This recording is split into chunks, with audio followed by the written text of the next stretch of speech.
அவங்க 2 உணவு கொண்டு வந்தாங்க. ஒன்று வந்து சுரக்காய் தயிர் சாதம். ஃபுட் ரிவ்யூ சொல்லுங்கள். சுரக்காய் தயிர் சாதம் எப்படி இருந்துச்சு, ஊறுகாயும் எப்படி இருந்துச்சு, சாப்பிட்டவங்க சொல்லுங்கள். கைஸ் நாங்கள் வந்து பார்த்தீங்கன்னா ஃபஸ்ட்டு இந்த சுரக்காய் தயிர் சாதம் ட்ரை பண்ணியிருந்தோம். டேஸ்ட் வைஸ் பார்த்தீங்கன்னா செம பிளாஸ்ட்டாக இருந்துச்சு. மறக்காம இந்த ரீல் உங்கள் ஃப்ரெண்ட்ஸ் அண்ட் ஃபேமிலிக்கு ஷேர் பண்ணிட்டு வாடா மச்சான் ட்ரை பண்ணலான்னு சொல்லுங்கள்.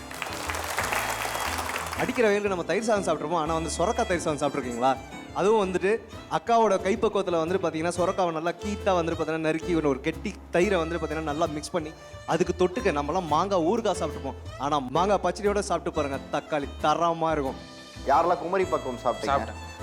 எப்படி இருக்கு? பூஸ்ட் மாதிரி இருந்தது. ஆக்சுவலாக பூஸ்ட் சாப்பிட்ட மாதிரி ஒரு ஃபீல் இருந்தது. கடைசியாக சாப்பிட்டு முடிச்சு லைட்டாக ஒரு காரம் மாதிரி தெரிஞ்சது. பட் நல்லா இருந்தது. நல்லா இருக்கு. சென்னையிலே ஃபர்ஸ்ட் டைமாக குமரி பக்கம் ட்ரை பண்ணியிருந்தாங்க.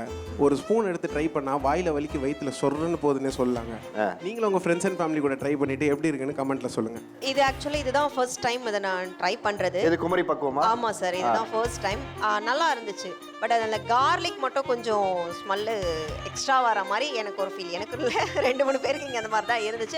பட் ஹெல்த் வைஸ் அப்படின்னு யோசிச்சோன்னா எப்படி இருந்தாலும் நம்ம சாப்பிட்டு தான் ஆகணும்.